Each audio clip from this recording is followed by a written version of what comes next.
Okay, so BTS J-Hope recently appeared on DdeunDdeun, which is Yoo Jae-suk and Jo Se-ho's YouTube show. Yoo Jae-suk is one of the one on the left, is one of the most popular and famous MCs in Korea, if not the most popular and famous. And Jo Se-ho is someone who he works with very frequently in variety shows. In fact, BTS members 4 years ago appeared as guest at a variety show called U Quiz, which is a talk show where both Yoo Jae-suk and Jo Se-ho serve as hosts or MCs. Okay, so that's the connection that they have made before. And BTS official X channel posted his photo today with the caption, "A story of HYBE who has matured one step further. A time filled with heartfelt sincerity in a cozy atmosphere," referring to this episode that just got uploaded on July 5th. So yeah, overall, it was a very cozy and casual conversation. The video itself is super long, about an hour long, right? Now, it doesn't have subtitles yet, which is exactly why I'm making this video. This channel is pretty good with subtitles, at least English subtitles. So I'm pretty sure they will update in a couple days or so. But what I don't get is that, like these broadcasts and content makers, if they invite BTS members as guests, they should be immediately releasing subtitles, like given the size of international armies. So I don't get that, especially given the fact that this episode was filmed before the members got discharged. It was even before Killing a Girl was released. So, yeah, what excuse do they have? At least that means there's one more thing I can do for you guys. All right. So here I am. I'm not gonna do a full translation this time. Instead, there's a lot of things that J-Hope talked about in this video. So I'm gonna talk about those, centering around facts about J-Hope and what he said about himself and his lifestyle.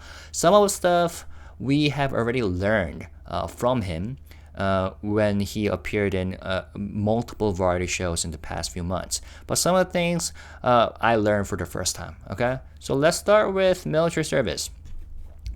J-Hope said, after completing his military duty, he said he felt relieved. And when he said that, it reminded me of this photo of him freshly getting discharged. How relieved he looks. 후련하다, that's the wording he used in Korean. And then he said he gained a lot personally. It was a time when Chung Woo-suk the person learned many things beyond just being an artist. And this is something that he has mentioned before in other variety shows.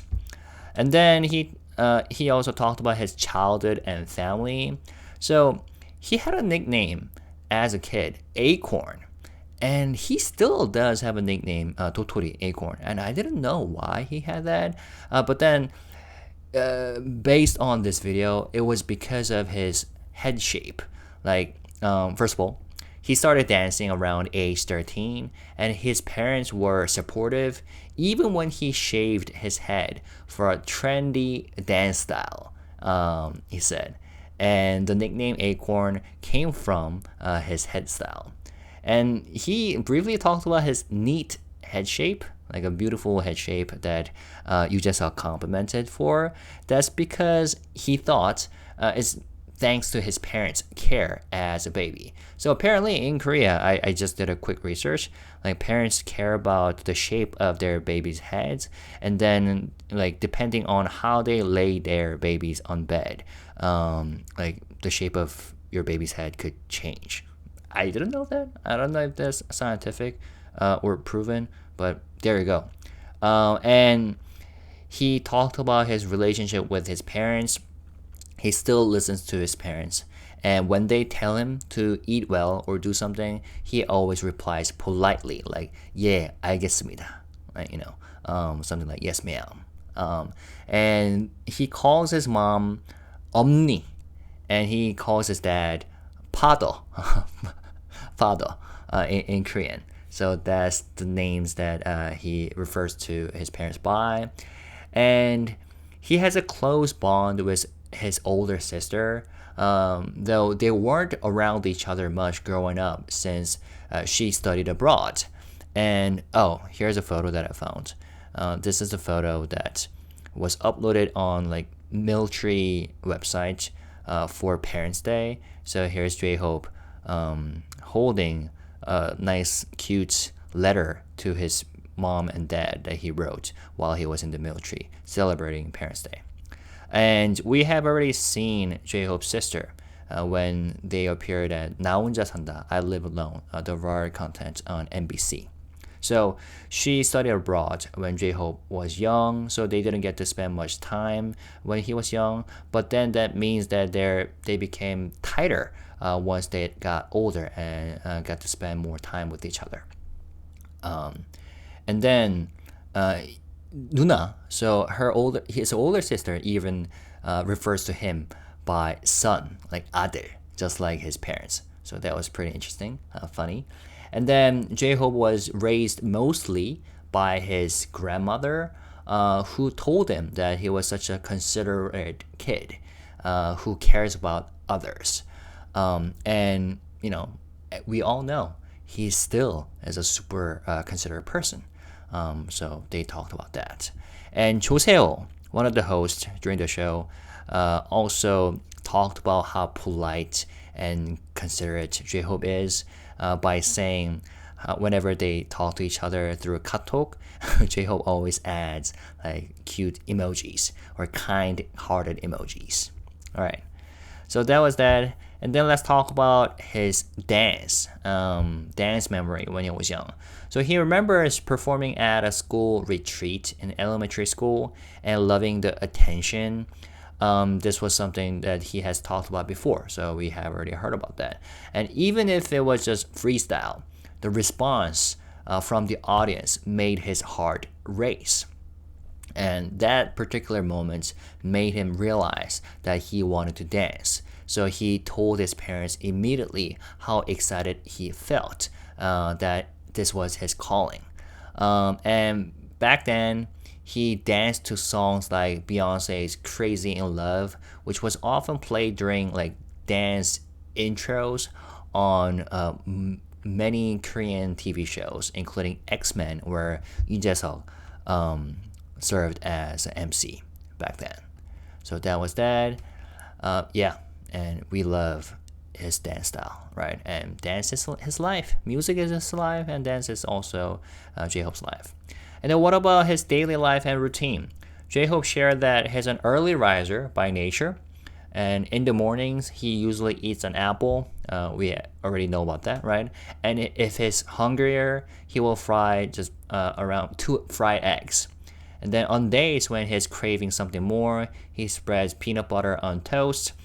He prefers starting his day early and being productive with his own projects, he said. And when he has free time, he said people often tell him to take a break because he works very hard and he works a lot. But he's a true homebody when he doesn't have any schedules, he said. So he mostly stays in, enjoying the peace and quiet. When he does go out, though, it feels like a special kind of happiness for him. And he said his idea of a spontaneous outing might be going to a skincare clinic or working out lightly or watching YouTube. And he said because intense workouts often led to injuries for him, he sticks to like basic core exercises. Sorry. And that reminded me of what RM said during the recent BTS OT7 Weverse Live, that he recently saw J-Hope work out at a gym, probably within the HYBE headquarters building, and he only worked out for 30 minutes, and that made RM thought that was funny. So that J-Hope focused on his abs workout, right? What else? Oh, and J-Hope admits that he's not just the type to go out and party. And then he talks about what makes him happy. He said true happiness for J-Hope comes from setting a goal and achieving it. Not fame or money necessarily, but that feeling of like I did it, the feeling of achievement. And he said he's still figuring out what small joys in daily life really mean to him. Okay, 일상의 소소한 행복이 뭘까? He's still curious about what the small joys, small happiness in daily life really means. And then he also talked about style and fashion. So J-Hope's style and fashion philosophy. He preps his outfits in advance, both the departure day look and the entire wardrobe for a trip abroad. And packing takes him a long time, but he puts thought into every outfit. And these days, he says he prefers comfort over like fashion-forward looks. And while he wears like heavy jackets on stage, he finds them a bit burdensome in everyday life. So J-Hope joked that he's starting to feel like his fashion is evolving into something like hiking wear. Like, as if he's getting old. That's what a lot of old middle-aged men wear in Korea. So they joked like that. And he said he tends to wear newer pieces and tends to coordinate his fashion around it. And he has a hard time throwing clothes away. Each piece holds special memories for him, and that goes for other belongings too. So that was that. And then this was interesting, his brand ambassador work. So J-Hope is currently a global ambassador for Louis Vuitton. And I don't know how to pronounce this. 아도메가르스 피구엣? Like in Korean they say 우데마 피게. Apparently it's a super well-known luxurious watch brand. So he's a global ambassador for these two brands. And he believes that sincerity is key to these roles, serving as ambassadors.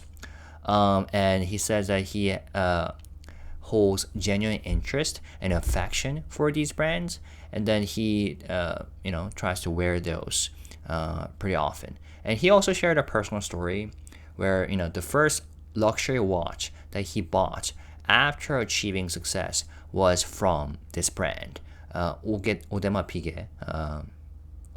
Piguet. So becoming their ambassador, he said, felt especially meaningful. And yeah, he absolutely deserves it. And he said that after achieving success, he bought the watch as a special gift for himself. So that was pretty adorable. And then they talked about his work ethics. He believes that you should be ready to perform even if woken up mid-sleep. And that reminded me of what his manager talked about during 전참시, right? And J-Hope also said that instead of practicing 12 hours a day, like he used to back in the day when he was still a trainee or freshly debuted, he now focuses on like shorter and more intense sessions. Over the years, J-Hope has gained experience and efficiency, learning to make the most of concentrated time. And that reminded me also of the episodes from 전참시 where his manager said that J-Hope worked so hard practicing for Killing a Girl that he even practiced while taking a shower, which is probably why he was so flawless during his promotion for this track, Killing a Girl. And that naturally leads to our next discussion topic, Killing a Girl. He promoted during this episode of DdeunDdeun. And mind you, this was before the track was released. And he sees the song as the most energetic of his recent releases. So Sweet Dreams was more approachable, J-Hope said. Mona Lisa more mature, and Killing a Girl brings out like peak energy. And he believes men express a certain mature sexiness in their 30s, and he said this very carefully. And there was a funny detail that he added, like after taking a shower, like looking in the mirror, he sometimes thinks that, okay, maybe I'm kind of sexy right now, and be able to pull off a song like Killing a Girl. and he admitted that he feels in his elements at this age and enjoys it, and which is probably why he decided to release and perform a track like Killing a Girl. He also said that for the outfit and the music video, he didn't wear anything under the jacket, and when he looked in the mirror, he thought it didn't look bad at all. And he also performed like this during one of the music shows that he did in Korea, right? And he also joked that he was intoxicated by the sight of himself and proud of how well he had taken care of his body. The choreography is super tough and high energy, he said, as they wanted to show the full intensity J-Hope is capable of. So that was that. And then he talked about stage life at Lollapalooza. So he reflected on performing in front of 100,000 fans at Lollapalooza, Chicago. And he is ready to perform in front of 70,000 people at Lollapalooza, Berlin, which is about to happen in this month, July, right? So this one, yeah, Lollapalooza, Berlin, July 12th and 13th. Wow, coming up pretty soon. And then this was an interesting detail. When he forgets lyrics during performances, because he performed like more than 20 songs during his Hope on the Stage tour. And also, as we have recently learned about, his Lollapalooza Berlin performance will be over an hour long, right? Hour and a half, about so. So he will perform a lot. So he said that when he forgets lyrics mid-performance, he handles it with style. Like he makes a dramatic gesture to show that he's exhausted, and then picks the mic back up like nothing happened. So that was a little secret that he shared. And he said that 5 minutes before a performance, that's when he's always the most nervous. But once he steps on stage, he locks in, and then even during his military service, all he could think about was getting back on stage. And that's how much he loves performing, which I'm pretty sure applies to all BTS members. And speaking of which, he also shared his reflections on BTS and the future activities. So J-Hope admitted after BTS became globally famous, he found himself both grateful and scared of how the world responded to everything he did and everything they did, right? And the group also experienced some emotional lows. In the year, there was a specific year that he referred to. It was probably the year 2018, right? And they talked about that for multiple times before. So that's when they experienced some emotional lows as a group, but they overcame it with the Love Myself or Love Yourself album with the message Love Yourself and Love Myself, right? And that message wasn't just for fans. It was something that the members also needed to hear and internalize, right? So it was a healing process for both the group, the members, and the fans. And now that all members have completed their military service, J-Hope said that it's time to return to group activities for the first time in almost 3 to 4 years. And J-Hope is constantly thinking about how to best reconnect and work smoothly as a team again. 어떤 식으로 멤버들과 잘 맞춰 나가면 좋을까? And the MCs also asked him about like what his life will look like in 10 years. And J-Hope said that he is also curious about that, what his life will look like in a decade. And ideally, he said he hopes he will still be doing what he loves, which is what I and I'm pretty sure you guys are also hoping for, right? And there you go. That's the full picture. So, yeah, I really appreciated the conversation. Whether he was talk about like dance, his childhood, or his fashion, or his philosophy as a global ambassador for fashion brands. It was great. And what stood out the most was how much thought and care he puts into everything that he does.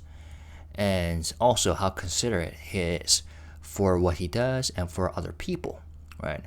And J-Hope is continuing to grow in his own way with sincerity, humor, and heart, which I have been feeling for the past few months. And this episode, made me convinced even more. And yeah, let me know which part of this interview resonated with you the most. And then check in with this video. I will attach a link to this video in a day or a couple days, because I'm pretty sure that will upload the English subtitles. But yeah, feel free to fill in the gaps, add information or opinions to this discussion, and write your own comments. And when you do so, let's stay positive, respectful, and classy. Oh, J-Hope just performed as a guest at PSY's Humbug Show summer concert, and I heard that he killed it. I'm gonna watch his performance, probably on YouTube or on social media tomorrow. Okay, in a few hours. Maybe I will react to it and upload it on my Patreon. We'll see. So yeah, peace and love. Bye bye.